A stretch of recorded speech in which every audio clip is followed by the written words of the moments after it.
What is up with the CPI data that is dropping tomorrow morning? Are we headed into a recession here in the U.S.? And what the hell happened with the market today? I am Tony Denaro here with your market update for the evening on Thursday, June 9th. Let's get into all of this information and see if we're headed into a recession.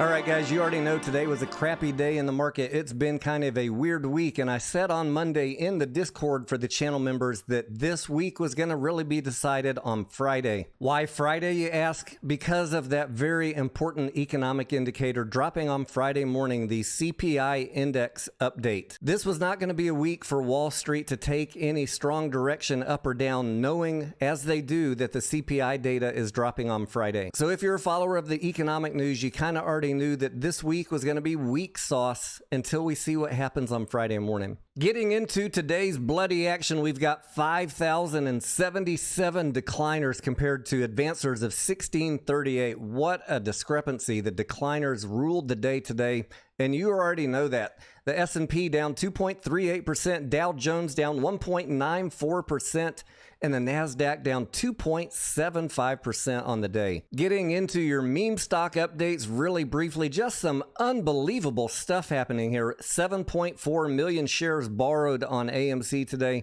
2.37 returned. That gives us a current short interest of free float estimated at 24%. And the cost to borrow continues to rise, now almost 30%, posting at the end of the day today at 29.87%. Total shares on loan for AMC, 185 million. GameStop showing a slight decrease in short interest coming in today at 24.74%. There were 3.49 million shares returned today, 1.68 million borrowed, giving us a net change of negative 1.82 million shares. The cost to borrow average showing on Ortex for GameStop is sitting at 58.85%. Moving into that all-important CPI data that we're looking for tomorrow, don't worry if you don't remember the numbers from April or you don't know what to expect in May. I've got you covered. According to the Bureau of Labor Statistics, where we get this data, the percent change in CPI for the 12 months ending April was 8.3%. And according to the data that we have available to us up until this point, most experts and economists are expecting that the CPI data for May, the number that we're getting tomorrow morning,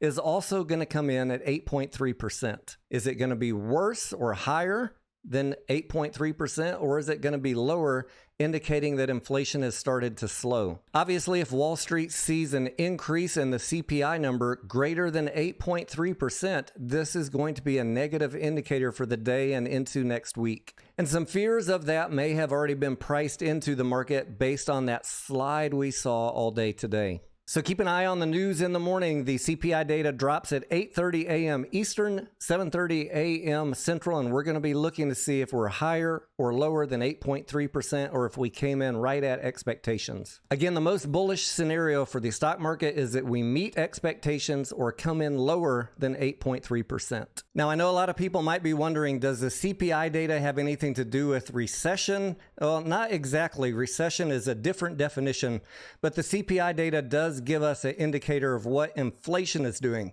Let's talk about what is a recession to close out and wrap up this video. You might have seen this headline on Tuesday, June 7th, that the Fed GDP tracker shows the economy could be on the brink of a recession. With first quarter growth down 1.5%, a second consecutive quarter of negative growth meets a rule of thumb definition for a recession. So what is a recession? Typically, when we're talking about a recession, at least in the terms that politicians and economists define it, it would be defined as 2 consecutive quarters of negative GDP, or gross domestic product. So where are we at in terms of GDP and the possibility of recession? Well, we're in Q2 right now, but you can see here on the chart that the Q1 data for GDP was a negative 1.5%. If Q2 GDP comes in negative at the end of this month, then we'll know for sure by definition that we are in a recession. The Atlanta Fed's GDP Now indicator gives us kind of a running forecast of the direction that GDP is headed, and that is reflected by the green line on the bottom of this chart. And you can see that it has recently been reduced, as it mentioned in that article, to 0.9%, and we are heading in a negative direction. What we're going to be looking for before the end of Q2 is, do we cross below the zero line? If we go negative on GDP, that is going to give us these 2 quarters of negative GDP, and then we can say we're officially in a recession. Will we get there or not? Stay tuned, and we'll find out together in the coming weeks. I want to thank you for watching, and just to recap the points that we covered today, the market turmoil this week, and especially today, I was expecting, because we have CPI data being released on Friday, it was not realistic to expect much to happen with everyone knowing what is coming up on Friday. The CPI data and the 8.3 number is critical.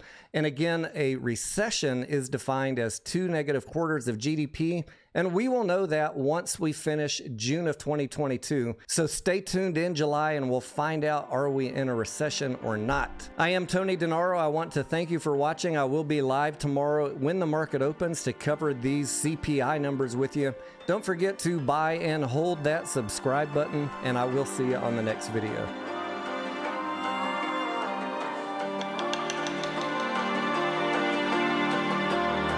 So you wanna go to